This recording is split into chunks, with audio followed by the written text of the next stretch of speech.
আচ্ছা, গোপাল ভাঁড়ের সেই গল্পটা মনে আছে? যে গল্পেতে কিপ্টে বুড়িকে জব্দ করার জন্যে গোপাল ভাঁড় চিংড়ি মাছ ভাজা নিয়ে গেছিল। সেই চিংড়ি মাছ ভাজা লাউ তরকারির সঙ্গে মিশিয়ে কিপ্টে বুড়ির কাছ থেকে পুরস্কার জিতেছিল। লাউ চিংড়ি আমার পছন্দ হয় না, কিন্তু চিংড়ি মাছ হচ্ছে আমার সব থেকে ফেভারিট একটা মাছ। চিংড়ি মাছ ভাজা বলো বা চিংড়ি মাছের কোনো তরকারি হোক, আমি কিন্তু এক থালা ভাত খেয়ে নিতে পারবো। এরকম সর্ষে দিয়ে চিংড়ি মাছ ভাপা যদি আমার পাতে থাকে, আবার দুপুরের খাবারে, আমার আর কোনো তরকারি লাগবে না, অনায়াসে এক থালা ভাত আমি খেয়ে নিতে পারবো। যদিও সাথে পার্শে মাছের ঝাল ছিল, আর পার্শে মাছটাও দুর্দান্ত হয়েছিল খাবারের টেস্ট। সমস্ত ক্রেডিটই আমি বাবিনকে দেবো।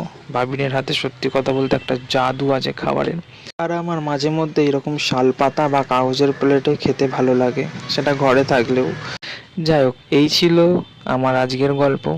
দেখা হবে নতুন একটা গল্পতে। ততক্ষণের জন্যে যাওয়া যাক, খাওয়া যাক, নতুন কিছু ভাবা যাক।